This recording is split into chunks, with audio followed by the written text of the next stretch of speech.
Marcus Conte reporting on the North Korean peninsula. Trump lands down in Vietnam to shake hands with Kim Jong Un in North Korea to discuss demilitarization of their country, North Korea. Meet on neutral soil in Vietnam, the country that the United States had a war with in the 60s, remember? All the hippies in Vietnam. Vietnam, 1969. Why are they going to Vietnam? It's neutral? I don't know. But there they are, right? So they're in Vietnam. Let's jump right in. Let's see Trump. Oh, here's the big man. Damn. He's getting off his plane. It's so fucking exciting, man. It's like wrestling, man. It's like wrestling.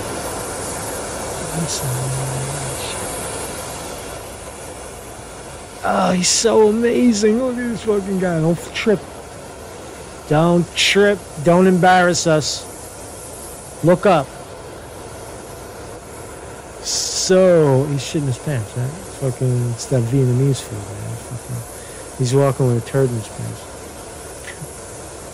Oh, damn. He's a fucking man. He's so presidential. Donald Trump. Making his entrance onto the world stage. Oh, let's just look at this guy. Damn, his Kim Jong Un making his appearance. Those guys, right? And you don't say hello. You don't address Kim Jong Un the right way. They chop your head off. Right? It's like, so he's getting off his train. Apparently, it's an armored train. He traveled 2,800 miles in an armored train from North Korean peninsula. He was probably afraid that they were going to blow him up out of the sky, right? Fucking, so he took a train. He's got an armored train. There's all kinds of shit going on here. There's his whoop. There's his car. I think he's one-upping Trump.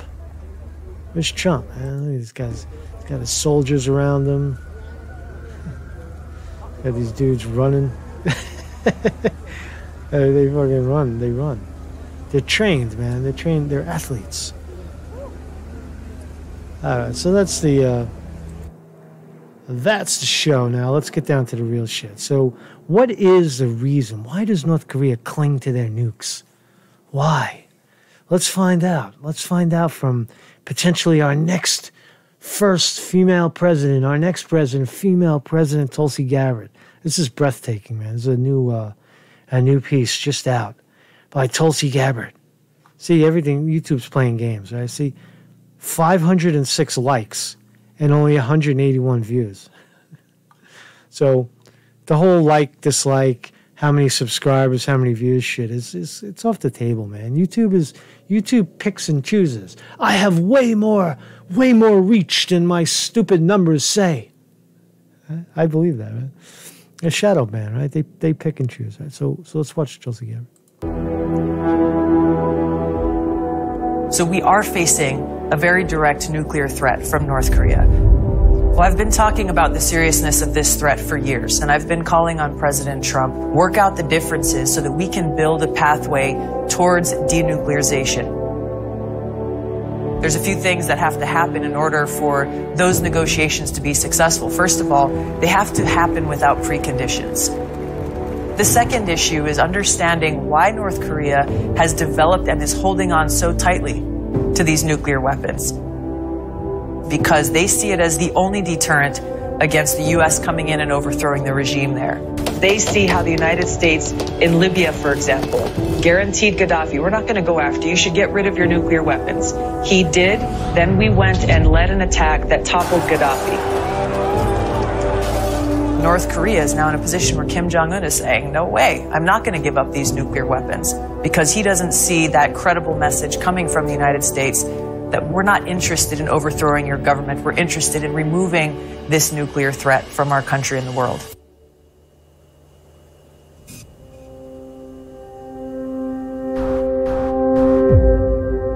Wow. Powerful. Powerful. Wow, that was so powerful, right? So that's what she's saying is trust.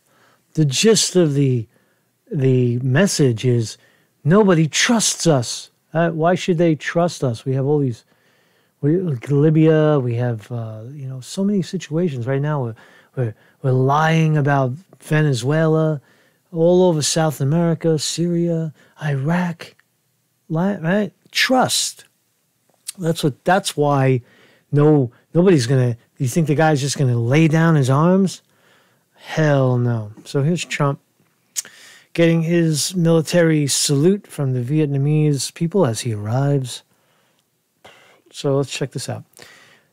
President Trump arrived in Vietnam on Tuesday to discuss denuclearization with Kim Jong Un, the leader of North Korea, capping off months of threats and weapons tests. As the men prepared to meet for the second time in 8 months, their avowed goal of achieving a lasting peace and complete denuclearization remained elusive, but the once imminent threat of war felt even more removed. Fear of war gripped North Korean peninsula in 2017 after a series of North Korean missile tests prompted Trump to threaten that country with fire and fury. Remember that? Mr. Kim responded with what appeared to be a successful test of a hydrogen bomb and launched an intercontinental ballistic missile that it said was powerful enough to reach the continental United States.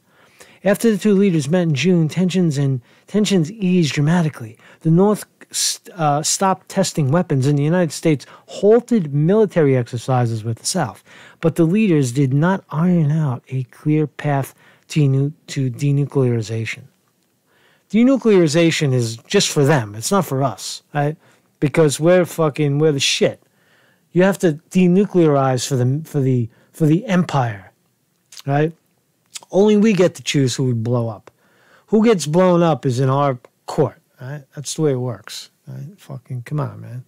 You got to give it up. You got to give up your arms, man. After meeting Kim Jong Un in Singapore, Mr. Trump said he fell in love with the North Korean leader and vowed to secure a bright future for the North should it disarm. Despite the fanfare, the meeting yielded only a vaguely worded joint statement composed of 4 broad agreements. Who cares? There's a good part. This is good. The United States and North Korea have yet to agree on what complete denuclearization of the Korean Peninsula entails. It means, get rid of all your nukes, right? Washington wants the final, fully verifiable dismantling of all of North Korea's weapons of mass destruction, their delivery systems, fissile materials, and production facilities. But North Korea has indicated at times that it will not give up its nuclear deterrent until the United States removes its, quote, 28,500 troops from South Korea. 28,500 troops in South Korea. What? And keeps its long-range bombers, aircraft carriers, and other nuclear-capable military assets away from its peninsula. So, what he's saying, is it irrational for Kim Jong Un to say, get your fucking your bomber boats out of our water? Right? Get your 28,500 troops off our border. Right? And then maybe we'll think about it, right? Because it's a threat. Don't you see it? People feel threatened. The little man is feeling threatened. The little man is not so little with his big bombs, right? So what's going on here? What is this all about, right? So this is the first irony is that North Korea is this little thing, and the United States is this giant monster that can consume North Korea in a heartbeat, right? We could eviscerate them, erase them from existence, right?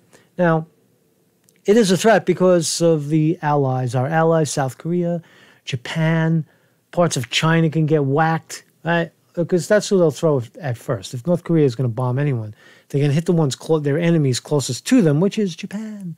Pow, Japan will sink into the ocean if North Korea decided to do that. But the bigger point of the thing is, what is Trump doing over there, right? He's going to be Mr. Macho alpha male. They're gonna eat dinner together. Him and Kim Jong Un. They're gonna go on a canoe ride in Venezuela, in fucking Vietnam. They're gonna go look at the skull factory or whatever. The killing fields. That's Cambodia. You know what I'm saying? They're gonna go and they're gonna eat dinner together. We're gonna see 20 pictures of them eating together and shaking hands. And what the fuck comes out of it, right?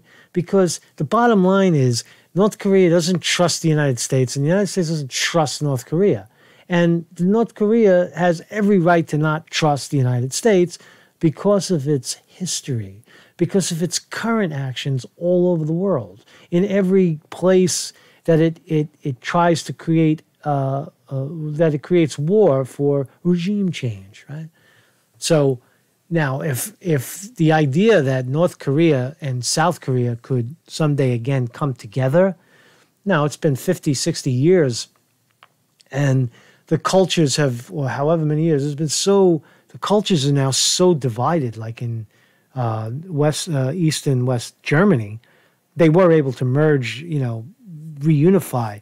But the idea that North Korea and South Korea could reunify, South Korea being a vibrant, quote, democracy, whatever that means anymore, unquote, and a very much a thriving economy, Seoul, Korea, to merge with a kind of a mysterious, unknown, militant side of them that they haven't been associated with for 60 years. I don't think that is the goal of the thing, but it is something that could be what Kim Jong Un is afraid of, that somehow we give up our bombs and then the United States takes those 28,000 troops and sticks them up our ass and tells us now we have to reunify with South Korea because Washington said so. So it's an interesting, I guess, scenario to watch. And why is Trump so interested, and why does he love this man? When he, when the rest of the, and Maduro, what about Maduro in Venezuela? He doesn't love Maduro. Why? I don't know. It's a damn good question. But it's a good one to follow. Marcus Conte reporting.